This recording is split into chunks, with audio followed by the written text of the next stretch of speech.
Okay, so basically I ended up warping probably 5 or 6 different warp chains. Okay, in the last video you saw me that I had bought something from IKEA that was basically a hang dry kind of thing that allowed me to attach a bunch of warp chains to it. I was actually able to, let's see if I can change this here so you guys can see. I was able to actually, because I've got a counterbalance loom, I can actually attach it to the actual loom there, and basically I've got a bunch just hanging that I just attach, and then I'm going to basically use it on the sectional. So basically, let's attach one right now. Okay, so I'm going to take this one here. All right, there we go. And I'm going to detach that one there. Okay. Now, if you recall, all right, basically this is the bottom of it there with the bottom of the chain there. This is the top part here that has the actual knot. I had put basically a chip clip, okay, for those chip bags basically to keep it from unraveling. So I'm going to let that go now and remove it. All right, so it can unravel on its own. And then basically I'm going to there we go, just let it unravel a little bit and let us, okay, take a look. All right. So basically the middle of my beam I've marked with painter's tape right here. Okay, I've got a 45-inch loom. This one, basically this will have 19 sections to it, so I had counted across 9. This will be the 10th, and there'll be another 9 on the other side, so it's, you know, it's fairly centered on the actual loom. I do have a video that goes into more detail with regards to actually using a sectional beam on a floor loom if you want to look at that, but so I'm just going to do this like once basically just to give you a quick reminder of what you need to do. So I've taken the break off so that this the sectional beam can weave freely. Okay, I'm going to find the end here. Okay, so this is the next one that I'm going to do here. I want to do a lark heads knot, and I do have a video on how to do a lark heads knot. So basically I'm going to take this, I'm going to space my fingers, I'm going to wrap each finger, all right, on either side of the string there, bring them together. Then I'm going to pull them through, okay, like this, so it makes a loop, okay. Now in that loop, what I want to do is I want to attach basically this knot to it, and it will be secure, okay. And then basically I need to make sure that when I'm going around, I am staying, all the threads are staying within this 1-inch space here. It's not going on either side or anything like that, okay? But as I go through, this is a 5.6 yards warp, okay? So I'm going to go little by little, all right? Now, ideally, you would want to have this knot in one of these spaces here so that it doesn't affect your tension. My ties, basically, I made them, I didn't realize that at the beginning. I've got to remove all these ties and make new ones. So mine will sometimes actually go on top of the bar, and it will, you know, I try and go around it to try not to affect the tension, but that is quite a possibility, okay? So as I go through, I made a whole bunch of ties. I'm going to remove the ties as I go along, which is why I didn't want to put too many ties in. All right. All right. And then basically, I can see that the threads are twisted a little bit. I just kind of comb my hands through it. All right, this is 8-2 cotton basically, and I'm basically just trying to go round and round. And I'm just going to kind of, you know, comb through.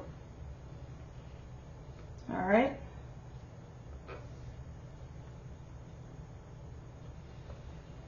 Now you could do this, I'm sure, much easier with a tension box and a counter. I don't have either of those things. I was taught to do this manually by the person who sold me this loom, and I've just done that ever since. I don't have a problem doing it. But there are ways, and again, I show you that in the other sectional video, that if you want to, what a tension box looks like and so forth, okay? All right. I'm coming up to the next tie. I'm going to remove it. And then I'm just going to keep doing this until I get to the very end here. Okay? Put some music on in the background if you want. Oh, there you go.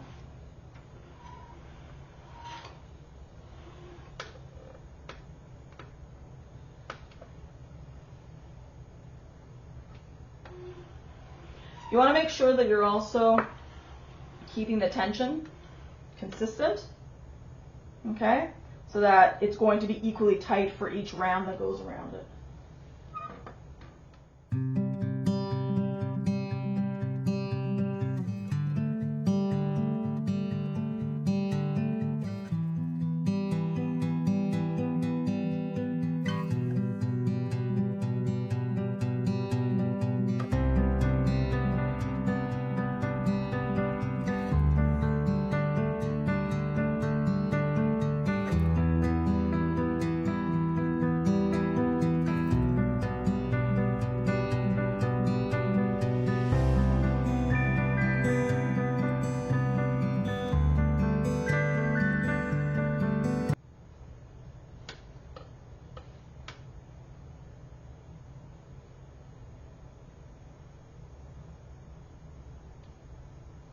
So the chain, it's not that it knotted, it's just that it got stuck on the actual tie there. Okay.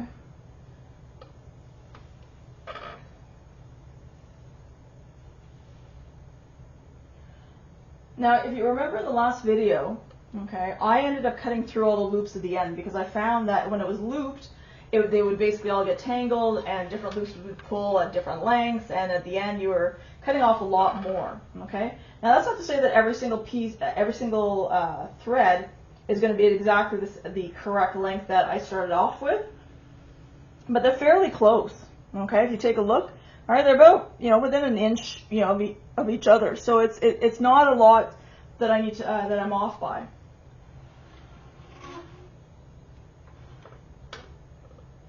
And then basically what I do is I just use painter's tape. Oh, actually, you know what? I went to go find painter's tape and I didn't tie this one off, so I'm going to do that in a second. All right. And I'm just going to tie it off. Take some painter's tape, secure it until I go on to the next step, which will be threading. So this one here, same thing. I'm going to secure it.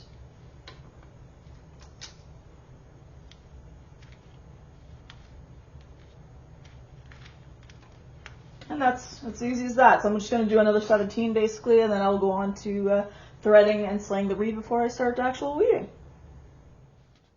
All right, so the next section basically is to put on the put the threads through the heddle. Again, I'm using a sectional beam from the previous section that we put all the different sections on. So basically what we do on your sectional beam, I'm going to take off one section here, okay? You're going to unroll it, and no matter how many times you unroll it, in my case I unroll it twice, you make sure that you go all the way across and unroll it the same amount. Otherwise, obviously some threads will be longer than others if you don't do it correctly. So in this case, I'm going to go around twice. So I go one, and then I'm going around twice. Now when I go around twice and I bring it through here, oops, there we go, okay, I'm going to make sure that I'm going to bring it over the back beam. Okay. Now you can also see when you're going back here, to make life simpler for you, you want to make sure that the threads back here are basically relatively straight. They're not all crisscrossed, right? So it just makes life easier for you later on. You don't have to be, a super, super perfectionistic about it. But if I do see some that are crossed, I just try and uncross them basically a little bit. Okay. So they're relatively straight there. And then basically we've got, if I show you my pattern here, okay. So the pattern, as I've already started some here, and I'm on the 10 repeats, okay? So I did this is section 1 where it ended, okay, because there's 24 ends for each inch, all right? And I just finished number 4 right here. So what I'm going to do is I'm going to do the next section, number 5. So the next one basically starts on this page. There's only one on this page here, 4, 3, 2, 3. And then I start back up here for the next repeat here, okay?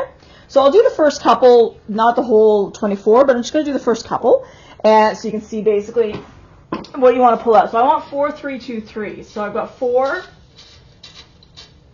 3, 2, and 3. So I take out the harnesses, the heddles that I need, okay? And then obviously I go basically one at a time for each thread in order. And I just put them through. Now you can use a sleigh hook. I don't use a sleigh hook myself. I just literally just put it through the different the different eyes of the heddles there. So 1, 4,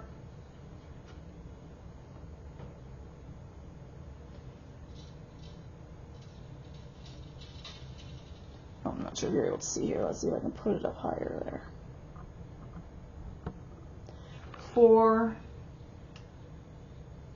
oops, wrong one. 4, 3,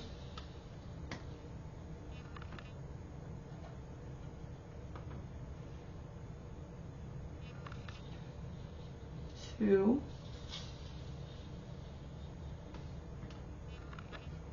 and 3.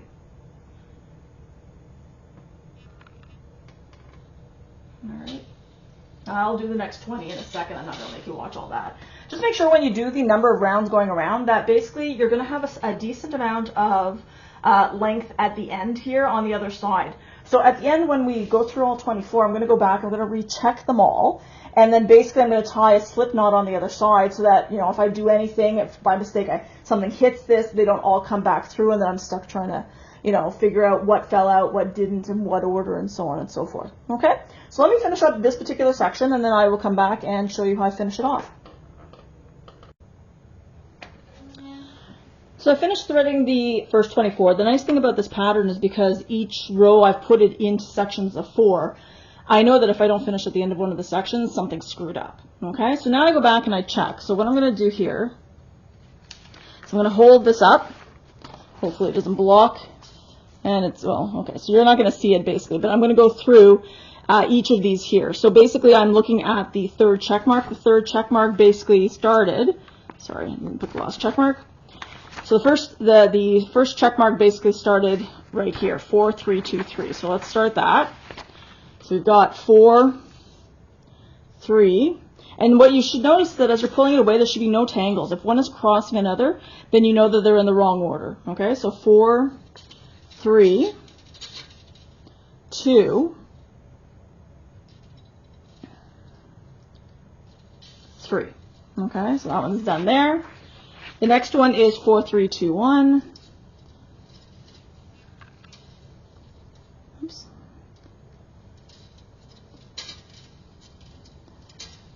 Four, 3, 2, and 1. 4, 1, 2, 3, 4. All right, 4, 1, 2, 3. And you'll notice that mine are not exactly smooth going across. Sometimes your bars will actually start to get a little bit maybe rusted or pitted a little bit, and it's just a matter of taking some steel wool and going over it to smooth it out a little bit. Okay. Then I've got 4,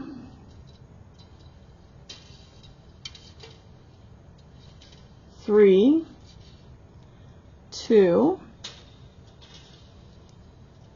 1, and then 4, 1, 2, 3, and then the last section is 4, 3, 2, and 3. So they're good to go there. All of that's fine. So what I'm going to do now is basically now that I know that I have double checked, oh, give me one second here. So I've double checked all these. So what I'm going to end up doing is I'm going to just tie these here. These will come off later on. Okay. And it's an extra step. I don't think a lot of people do this. I like to do that because I know I've double checked these. These are all correct. So if I've got a problem somewhere along the way, it's obviously something I haven't checked. Now what I'm going to do is I'm going to go onto the back, and all those loose threads here, I'm just going to pull them all together, comb my fingers through it, and then I'm going to do basically a slip knot. So again, I've got a video on how to do a slip knot because it's a knot that will easily just undo itself without, you know, too much trouble later on. Okay, then I just keep going. I'm going to go along the way. I've got a total of 19 sections. So far I have completed 5 sections. So once I'm done all the threading of the heddles, we'll come back and we'll take a quick look at a reminder of slaying the reed before we get on to the weaving. All right, have a great day.